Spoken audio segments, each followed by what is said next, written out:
বংশ পরম্পরায় রাষ্ট্রপতি শহীদ জিয়া রহমান, তারপরে আমাদের দেশনেত্রী বেগম খালেদা জিয়া, তাদের সুযোগ্য সন্তান জনাব তারেক রহমান, তাদের ফ্যামিলির যে ঐতিহ্য, তাদের ফ্যামিলির ধারাবাহিক যে নেতৃত্ব, সেটি কিন্তু মানুষ আনন্দে গ্রহণ করেছে।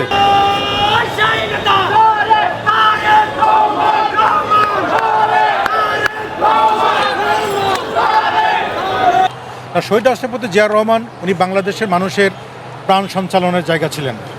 উনি প্রতিটা মানুষের হৃদয়ে তার ভালোবাসার জায়গা রয়েছেন এবং মানুষ তাকে পুষে রেখেছেন হৃদয়ে। কারণ রাষ্ট্রপতি শহীদ জিয়া রহমান অল্প দিন দেশ পরিচালনার সুযোগ পেয়েছিলেন। এই অল্প দিনেই কোটি কোটি মানুষের প্রাণে তার যে জায়গা করে নিয়েছেন সেটি কিন্তু মানুষ ভোলে নাই। হ্যাঁ, সেই মানুষ ভোলে নাই।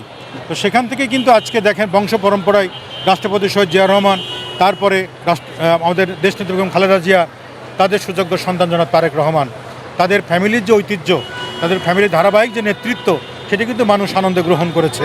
তার পরবর্তী দেখেন আমাদের ডক্টর জুবাইদার রহমান, তার সহধর্মিণী এবং তাদের কন্যা আপনার ব্যারিস্টার জাইমা রহমান, দেখেন সাধারণ মানুষের মধ্যে একটা অন্যরকম সাড়া ফেলে দিয়েছে। তাদের আন্তরিকতা, তাদের ব্যবহার, তাদের চালচলন, তাদের পোশাক পরিচ্ছদ সব কিছুতেই মানুষের হৃদয়কে আকৃষ্ট করেছে।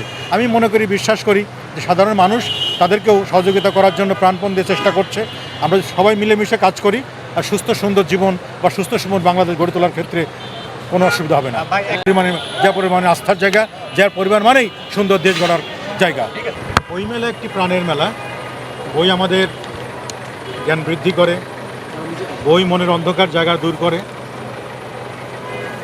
17 বছর পর জনাব তারেক রহমান এই বাংলা একাডেমির ময়দানে এসে বইমেলার শুভ উদ্বোধন ঘোষণা করেছেন এবং আপনারা লক্ষ্য করেছেন হাজার হাজার মানুষের উপস্থিতিতে একটা প্রাণ খোলা ময়দানে পরিণত হয়েছে। মানুষ এখানে তার বাকশক্তি প্রকাশের জায়গা, তার নিজের অভিমত প্রকাশের জায়গা এবং সেই জায়গাতে এসেই বই সংগ্রহ করে সারা পৃথিবীর কাছে বাংলার ভাষার যে সৌন্দর্য, বাংলা ভাষার যে প্রাণ ফিরে পাওয়া মমত্ববোধ, সেটি সাধারণ মানুষ প্রকাশ করবে বলে উনি সেটি জানিয়েছেন মানুষের মধ্যে তার বক্তব্যে।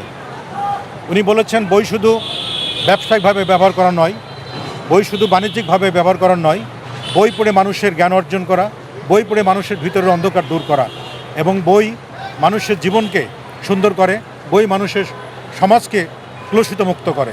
তো সেই কারণেই উনি দীর্ঘ 17 বছর পর প্রধানমন্ত্রী হয়ে আল্লাহর হুকুমে জনগণের রায়ে একক সংখ্যাগরিষ্ঠতা পেয়ে উনি জনগণের সরকার প্রতিষ্ঠিত হয়েছেন এবং সেখান থেকে দাঁড়িয়ে তিনি একটা কথাই বলেছেন, সারা বাংলাদেশ আমাদের একটা পরিবার। এই সারা বাংলাদেশে মানুষকে নিয়ে সুস্থ সুন্দরভাবে দেশ গড়বেন এবং সকলের সমান অধিকারের ভিত্তিতে এই বাংলাদেশ পরিচালিত হবে।